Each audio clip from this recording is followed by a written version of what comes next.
Good morning, Grace. Good morning. How are you today? That almost was a good morning, Vietnam. Sorry, I watched a Robin Williams film yesterday. Gee, I miss that man. Oh, I know. He was such a beautiful human being, wasn't he? Yeah, yeah. And I love the way that he was very conscious about the types of movies he chose to Yes. play in. Yeah. Yeah. Yeah. Oh, I guess I should welcome our listeners Yes, to. I've taken a train and we're going down a track. Yeah, welcome to today's episode of Can You See What I See? It's Vicky Scott here, and today my co-host Grace Hart and I want to talk about values. Yes. It's a word we hear often, and I sometimes hear the question, what are your values? But you know, Grace, the older I get, the more I wonder if I know what that word really means. Yeah. What do you see about values? Well, it's interesting. I'm looking forward to what you're going to talk about. This conversation never happened for me growing up, and it was only actually during a YouTube. I was doing a class, a Simon Sinek class, and values came up as a topic, and I was like, So I would like to see what you see on this one. I'm a newbie. Yeah, that's interesting because I don't actually recall, being sat down and having a conversation about this thing called values. It was almost like they were implied or you should just know what they are. But, some of the books I've read, including Dr. William Glass's book about Take Charge of Your Life, he said that he believes all our values, good and bad, actually come from within ourselves. So, in my experience, or we've all had all different experiences. So, but if you take that back to the world itself, where everything exists, then he's saying that there are no values or labels of any kind. And it was only really when we, as a species, had to find a way to communicate sensibly that language developed, and we had to agree on what to call some of the objects that we all encountered. And he said over the years, in a variety of languages, a tree became a tree, up became up, and sweet, sweet, until everything we knew about had some sort of a description. So that sort of interested me to see how did we get here? And he said that, as long as we were describing a particular configuration like a man or a river, we could usually agree. But later, if we wanted to warn someone about a person who might harm them or to tell them about a crystal clear river, we began to add values to our descriptions. And then we'd talk about a bad man or a good river. But when we did that, we often disagreed strongly. And that he thinks that disagreement over values is still very much with us, because it comes down to when we label something as good or bad, that's where we get into trouble. Yes. From person to person. Mm-hmm. What do you reckon? Oh, I agree with that. I think that anything that you form from a place of judgment is going to lock you into a conclusion, and you won't be able to see possibilities. I think it's from an awareness point of view. After we did this Simon Sinek thing, I Googled, value lists because I was like, what are my values? And I was fascinated to see things, like enthusiasm, because that's one of mine. I'm just enthusiastic about most things, even bubbles as rice is boiling. It's just fascinating to me that all the colours. So I get enthusiastic, but I think that if you come from an awareness, like I have an awareness that I have enthusiasm, but if you turn that into a judgment, it changes things, doesn't it? Or make it right that I have enthusiasm and wrong that someone doesn't. I think we get into trouble that way. And I think the gift is our individuality, and especially in team building and, it's everywhere. I think it's, it's lovely to have people with different values as well as similar values. Yeah, yes, it sure is. And sometimes it's actually, and we'll maybe talk about this a little bit later, but really understanding about what informs those values. Because it's like when we have a sensory camera, Bill Glasser says, and it's we either add a good or a bad value to almost every significant thing we perceive. And he says it happens quickly and automatically without us having any awareness autopilot, that we're actually doing it. Yeah, being on autopilot, yeah. So he said, that values seem to be as much a part of what we see as colour, shape or size. But unlike those descriptive labels, they're much more personal. So, for example, he says that although few of us argue about a person's skin colour, we do argue about the value of the person whose skin is that colour. And I thought, that's an aha moment for me. Yeah. And how do we do that with everything else too? Yes, exactly. Yeah, but the problem is, as we know, once that value's in our camera, we tend to use it, and then we stockpile them. One's good and one's bad. So, and how many, quote unquote values do we, have impelled at us? Whether it's society or, parents, culture, instead of actually looking at what's true for me. Exactly, but that comes down to really being clear about what we want. Yeah. Because and willing to know that we can choose that. We don't have to be on autopilot by our upbringing, our culture, because they, you had a parent say, "Oh, gee, you're really good at this, therefore you should do that." Let's expand our horizons here and look at what we can create. And I think that's part of the reason. One of the reasons I wanted to do the "Can you see what I see?" because often, we only have a stockpile of things that have happened in the past, and so we feel we're locked into it's either that or that without saying, what else is possible? Yeah. So, to me, it's No, go, honey. I was just going to say, if it coincides with what we want, then a good label is attached to that. Mm-hmm. Yeah. And then, if you say that's good, well, if you don't have a point of view that it can get even greater than that, then you're locked into that good. And what if there's a greater possibility? What if you bumped into someone that had a completely different point of view, that if you were exposed to that, being willing to see that could actually, it makes you greater as a person, as well as what you can generate and create with, the person you're speaking to, for example. Yeah, well, and if you think about it, what we perceive as either good or bad, or what we want or what we don't want, but the bigger the difference becomes, the more we feel compelled to reduce it. And Can you speak more about that, please? Yeah, well, for me, we feel compelled to reduce this difference, I suppose, or it's not what we want. So therefore, in order to convince somebody else of something we do want, then, that's been my experience of, suddenly I used to find myself exhausting myself with just arguing, and it's so unproductive. And you reject, you backbite, you gossip, and it happens everywhere, not just in families and friendships, but the workplace, and then, communities in one country and another, until we find that we're moralising and preaching. And anyway, it all just seems to me to be at the root of creating separateness amongst us. Well, isn't that what polarity is? If you whatever your point of view is, if you're if you're a country and you're speaking on behalf of your country and you're dealing with another person, another country or another person, to make it easier, if there's a polarity there, one right, one wrong, there's immediate separation. There's no creation there. And of course, then what happens, it's a bit like a courtroom, that they're just two stories and both are putting their narrative forward instead of looking at, well, what's actually required here? What can we generate and create here? Separate to, my right point of view or your wrong point of view. And that's the world I'd love to see. And yeah, what you were talking about, like diminishing and, making small, that to me is what gets created when we go into this polarity.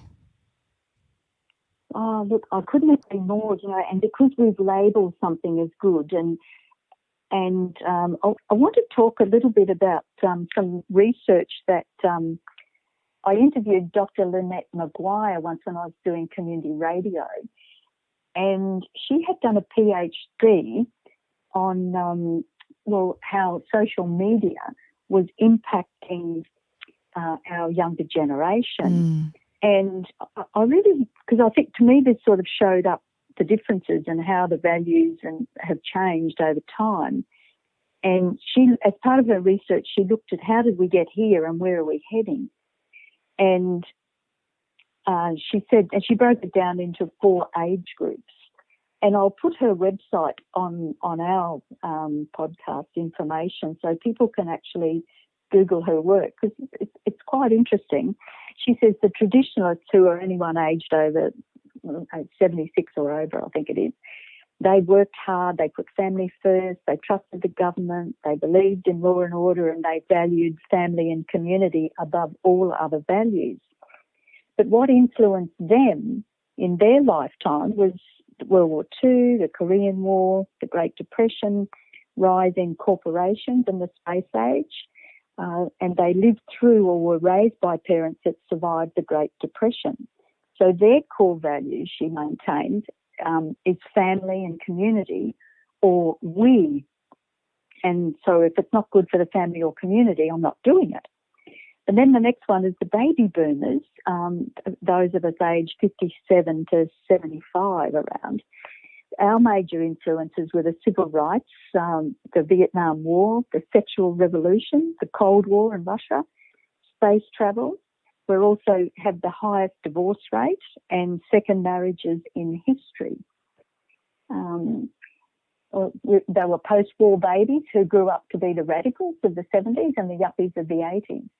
Prosperity was promised to them as children and they pursue it, and as a result, they can be seen as being greedy, materialistic and ambitious, but their core value is success.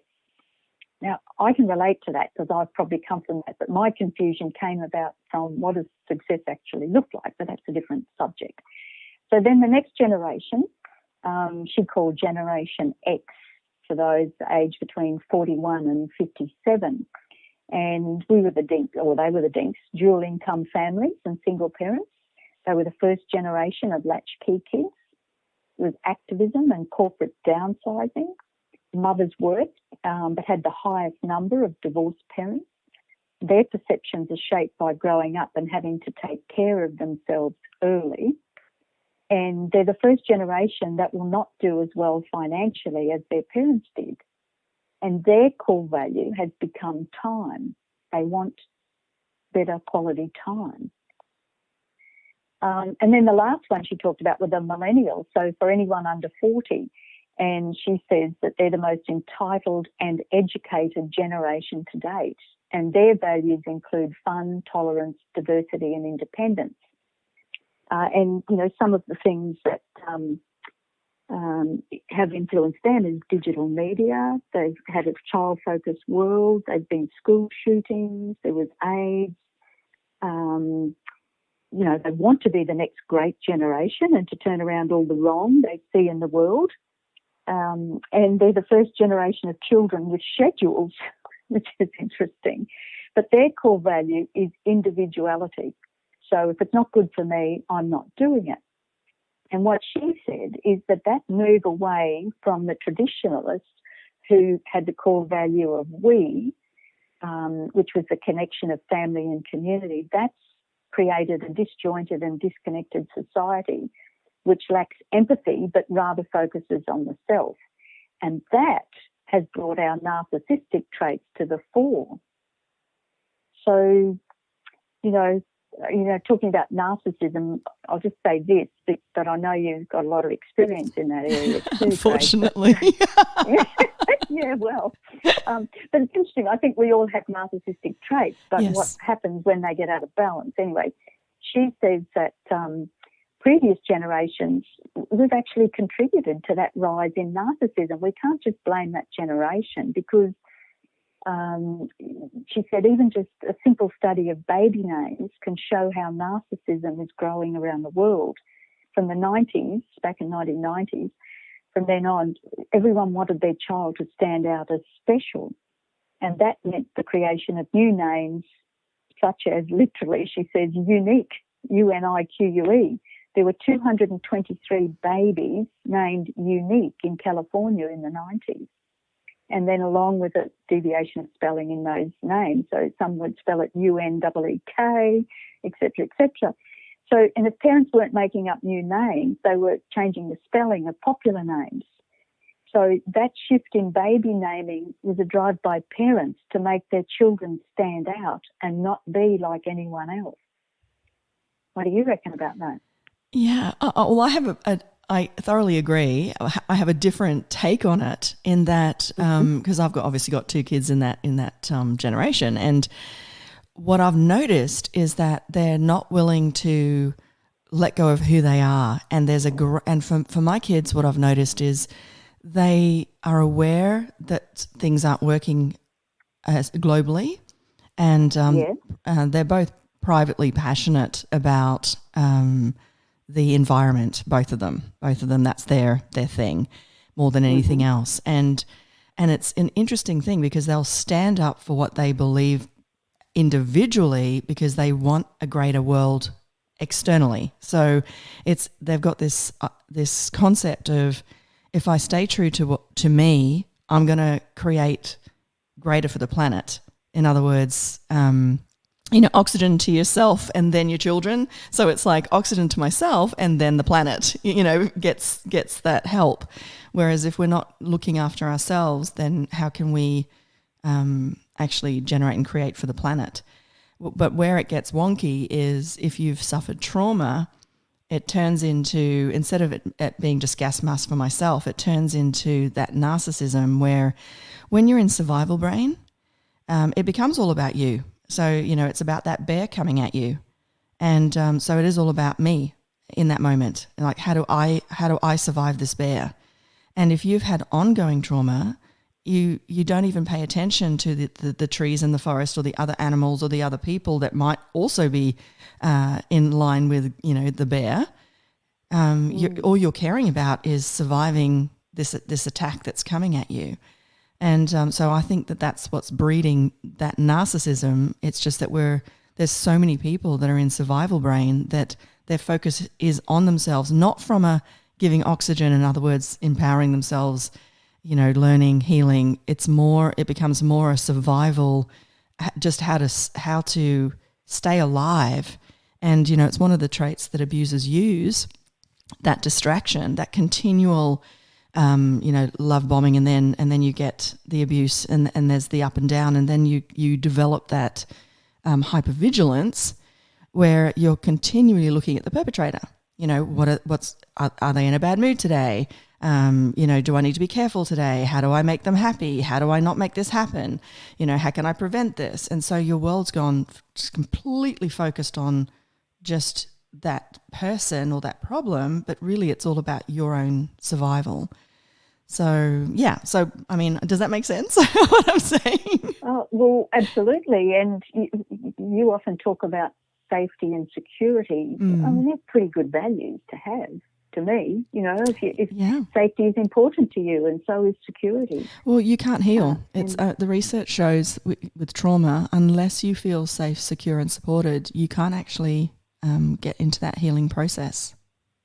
So we do need to have more of us. This is the sort of thing that I would call it a basic life skill.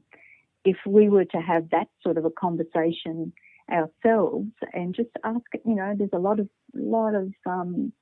research and around it now, and not just in written book form, but YouTube, people are sharing their experiences. And anyway, that lived experience there's nothing like it, and that's the thing. I mean, social media, yes, it's got its bad things, but geez, if I had social media when I was going through domestic violence, it would have been a completely different world for me. To just have that support. You weren't alone. Not alone, and also that it was violence. I had no idea. So, this is where I'm grateful for technology, and I'm grateful for people sharing. But what I do notice on just even those domestic violence platforms, you can see it. There's the I, me. And it's not about making them wrong, because that's all you've got. It's survival. And but I'm seeing, especially now with COVID, I'm seeing a lot of people, what am I going to do with this, in relation to the mortgage? What am I going to do in relation to this business? And yeah, it's developing that inward rather than what can we create? What can we generate? What's possible here? Yeah. Well, I think it is a human thing that each of us wants to be able to manage our own lives. And I think what COVID has done, especially now that we're into the second year, late in the second year of it, it's caused us to become aware of that value that, we want responsibility and we want to know that we can be in the driver's seat for our life, don't we? Well, and a lot of people, they don't even know that. They're in the reaction, the survival. They're not. Then their minds aren't even in that there is a choice for that to be different. It's more just let me deal with this boiling water now, instead of absolutely. Hey, we could get out of this pot altogether. That choice is not possible at that moment because of the trauma there. Absolutely, and that's been made worse because of COVID, where people aren't getting out and about as much, and so it's really shone the light on just how bad that can be. I know, and affecting everything, because you've got financial fears, you've got your health fears, and then your body's not able to get out there and do the things it wanted to do that made it happy. Whether it's a beach walk or whatever it is. And then you're not having that connection with people, and when you're working, again, it's now virtual meetings. It's not, sitting around a boardroom where you can sense, feel, connect, laugh, have a little morning tea break where you probably end up getting better ideas and solutions than in the actual meeting room. So, all of that's missing. It's a new way of being, isn't it? It is. And, with the lockdown coming at unexpectedly, or when they do come. Exactly. And that's no different to, domestic violence. When's the hit going to come? When's that punch going to come? Yeah. It's very similar. Okay, yeah. So, well, that makes sense, because it takes away that sense of we're not in control of our own life. We're not safe. We're not safe. We don't know. We don't know what's going to happen. Yeah. Yeah. And of course, the thing sorry, go. Well, no, I was going to go to a different. I was just going to say, in relation to safety, it's like when I just said we're not safe, I really wanted to just say you're not safe the way you might have had it, and in my point of view, you're not going to be able to go back. So if you're trying to just get back to how you felt before COVID, maybe look at what you can generate and create now in this new world. Because just a snapshot, when I was doing my domestic violence counselling, there was a moment where I realised I'm never going to feel safe the way I did prior to. So, say someone gets raped, that the level of safety that person had before that came into their universe, they're not going to be able to get back to it, but they can develop a new way of being safe that is just as wonderful as it was before, but very different. So, if you're struggling with COVID or anything, please know that yes, you're not going to be able to necessarily get back to, but let's not get back to. Let's create a new way forward. That sounds much lighter. Feels much lighter, doesn't it? Yeah. Not just having to, as you say, make something look the way it used to, because it's not going to happen. Yeah, it's not going to happen. Which has showed up with that work of Dr. Lynette Maguire too. That over 4 generations there, the values have changed significantly because of the experiences. So, but that's I can talk about me being the project manager, and life is probably our biggest project. I was reading Hugh Mackay's book, The Good Life, and what makes the life worth living. I don't know if you know Hugh, that he's a social researcher. Oh, okay. He's written about 10 books, I think, in that field of social analysis and ethics. And I like reading his work because it calls me to think about, well, what is life about, and what do I want to experience before my time here is up? Because that's the other thing. I think we've forgotten how to die. It's almost, we see it as a tragedy, when in reality, none of us are going to escape it. Exactly. You can't be born without dying. So, and my dad, who was a traditionalist, he had 7 kids, and his core value, to me, it sort of rang true with Lynette's research in that family came first, and he always contributed to the community he lived in.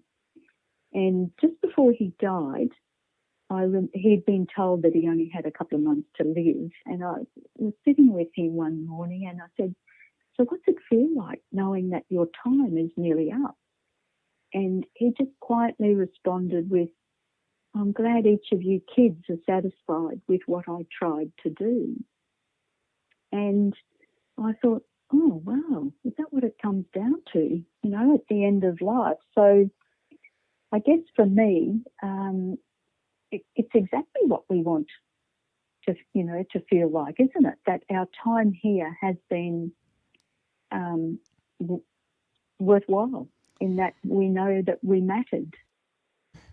Yeah, what's coming to my mind is that what Oprah said when she spoke here in Australia, that after every single recording, no matter whether it was a president or a mum, dad, they said, did I do okay? Did you get what you wanted? Was it all right? So it sounds a bit like that. Yeah. We all want to feel validated by something. That we did okay. Yeah, that, we made a difference. We did okay. Yeah. Well, Hugh Mackay, he thinks that a person, who, he said a good life is probably marked by a courteous respect for others' rights, a responsiveness to others' needs, including their need to be taken seriously, and a concern for others' well-being. And he thinks that a person living that sort of a life will be motivated by kindness and compassion. Yeah, well, I mean, that makes complete sense. I've got more of a simplistic. I just think if you function from awareness, you'll be all of that. Oh, that's too simple, Grace. Oh, okay. That'll be a very quick book. Do you know that's where the power is, isn't it? Is in that awareness. I so get you. That's the only word you need, really, because once it's you truly your own protection. That's all you need to be aware. Yeah. Yeah, because be aware because we'll know what's required. You will, and awareness is not judgment. So you're not observing from a polarity on what is this, and let me judge it and work out whether it's good or bad, or it's just what you just have an awareness. What would it create if I dated this person, or what would it create if I whatever, you just have an awareness. it's simple. Yes, but unfortunately we still come at this thing called values from that place of the lens that we look through. And how we turn it into a judgment. Yeah, we turn a value into a judgment rather than it just being like, I'm enthusiastic. It's like that's one of my skill sets. And I bring joy and lightness into things. And I suppose my main thing is kindness. It's super important to me. But I don't judge what kindness is. It's an energy that I be. I don't judge what enthusiasm is. It's just an energy that I be. It's one of my super skills. And but when I judge it, then I'm going to look at, well, I can only be enthusiastic in this way or that way, or I can't be enthusiastic with that person because they're not going to be able to receive it. And it just bastardizes what is something that's so beautiful in you. So for me, it's about just acknowledging you have those energies. The energies of fun and joy and kindness or confidence or adventure or, loyalty, or let them be energies, not a judgment that you have to be. Because what I've noticed is that it turns into a judgment and then you use it as separation. In other words, they don't have the same value as me, so I'm going to separate. Well, they might have some information that could change your whole life. They might not share your values, but so that's where the awareness comes in. Oh, I'm going to sit and listen to this person talk, even though they might be a murderer, for example, but what if he had an experience that you could learn some information that could save your life or your kids' lives? So this is where, I think we need to be really careful, like acknowledge our values and see them for the gift and the energy that they are, but don't go into judgment and polarity with them. Well, that's the problem that I think is happening more and more now, because what we call values are often intertwined or confused with beliefs. Yes. And I know this has always been a big thing for our daughter too. She gets confused. Not she doesn't get confused, but she's just observed about the difference, because she said, you know, you might have a belief that it's bad to smack children, but the value beneath the belief is be kind. Or if you've got a belief it's bad to vaccinate, or conversely, it's good to vaccinate, that's a belief. But the value beneath that belief is actually family and health. And so for people I just want to pause on that. Yeah, go ahead. To me, that's just gold. That's exactly what's going on, no matter what the topic is, whether it's vaccinations or whatever. It's, generally speaking, most people have this, there'll be commonality. And that is so beautifully said. Both parties, vaccinate, don't vaccinate, might have the exact same core values, just showing up in a different way. And wouldn't it be nice if we could actually take the labels away of good and bad and actually see what else is possible? Yeah, because, for me, if you look at it from like a ruler, so, 1 centimetre to 100 centimetres, and so if one's on one end, 1 centimetre, one's on the 100 centimetres, so the right and wrong, good and bad, etc., there's that separation in itself.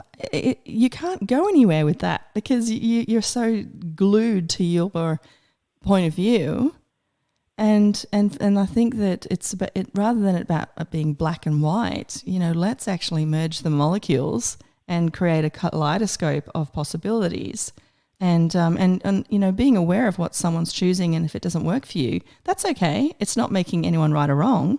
It's just being aware. And it's the same thing in a violent relationship, or if you're dating someone who's an alcoholic and you're just wondering, is this behavior going to stop? It's not about I'm right that I'm not an alcoholic and he's wrong because he is one. It's actually about being aware. Okay, I'm aware that I don't drink, and I'm aware that he maybe drinks too much and it's causing whatever it is.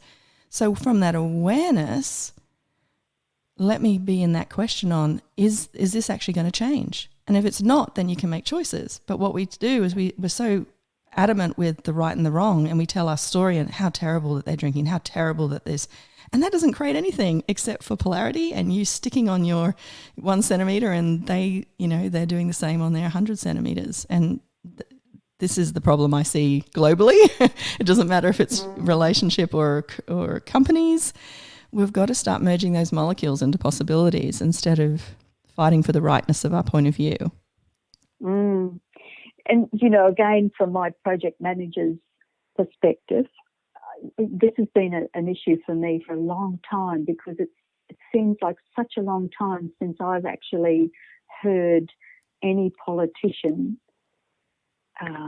create a shared vision for our country about what we as a community want to experience as a member of this country, and what we want for our kids, and what we want to leave behind us, knowing full well we're all going to die. So we all say we want a better world for our kids, but there's nothing around.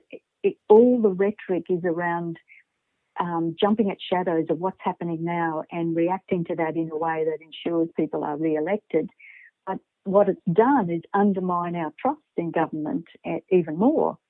And to think that, well, that's all about their narcissistic beliefs about... Well, it's the survival. It's like, oh, we've got this new problem in government. Okay, we need to fight this bear. How do we fight this bear? And none of that is looking at the people.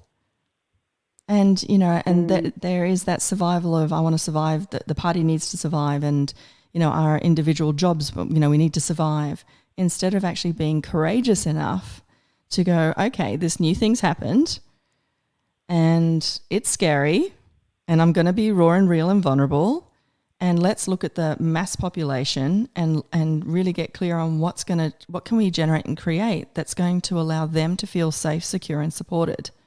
But that can't happen because the individual elected members are in survival on looking after themselves, and then the next step is making sure the party stays, so they have a job. Yeah, there's a couple of people that are making a difference in the world, but generally speaking, that's what I see in government. Yes, and I'm the first one to say there are many people come into it with a good heart. They all want to make a difference. There's quite a few that do. Yeah. Yeah. So I get that too. And then they realise the reality. Well, they're caught up in a party machine or whatever, and the limitations of what that enables. But I still think that if each of us could hear somebody talking about a vision for the future that actually we felt good listening to it and think, yeah, I want to be part of that, then we would all accept things we had to do to take us there. But and I guess in closing, for me, Grace, it's an acknowledgement that what we're currently doing is actually not working.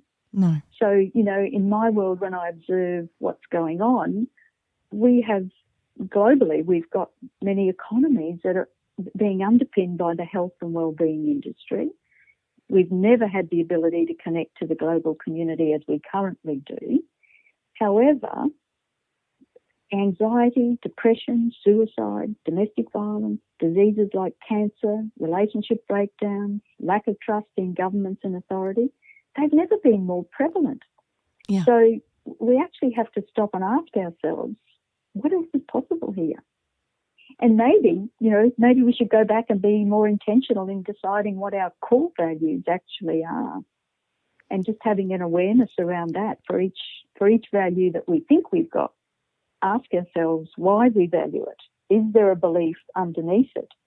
And if so, is that belief still serving us and helping us to create the life that we want to experience, so that when our time's up here, we'll feel satisfied that we have indeed lived a good life. What do you think? Yeah, I mean, I think, if you become aware of what's important for you, I mean, to me, true kindness, not bastardized kindness, is super important to me. And so who do I want to be? I want to be someone who's kind. And that doesn't mean being a doormat. It's very different. The kindness that I'm talking about is an energy. And so it's, who do you want to be? What's important to you? And if you're willing to be that in a way that contributes to, the world, the planet, your beings, your family, that to me there's no greater gift than you being you. And part of being you is becoming aware of, what is important to you. Who do you want to be? What do you desire? Yeah, I agree. So some home plays, and maybe I remember you told me about a quiz that you found online about determining your core values. We could perhaps put a link to that on the website. Oh, you mean that fun thing that I just shared with you? Those 3 questions. Yeah. Do you think that works as values? Well, I don't know. It says. Well, it would be interesting to see, because the quiz is about determining your core values. So, true. It was a fun way. Yeah. Okay. Yeah. We'll put something up, whether it's that one or I just have to think about whether that's value. I don't know. What do you think? Oh, well, no. Anyway, it was fun. It was fun. We'll put it on actually, that's true. Maybe I'm not actually connecting with the one that you mean, and I'm going. Mind you, the fact that we're talking about it, I might put it on. About a separate one, because it was fun. Yes, it was fun, that one too. But thank you for sharing with me today. I always enjoy seeing what you can see that I can't see. Absolutely. And, as we've said many times, we're not experts. We're just chatting with you and just sharing what we would like to see in the world. And if it's something that you too would like to see, well, it's on the supermarket shelf, as Vic says, and give it a go. So have a beautiful week. Take care.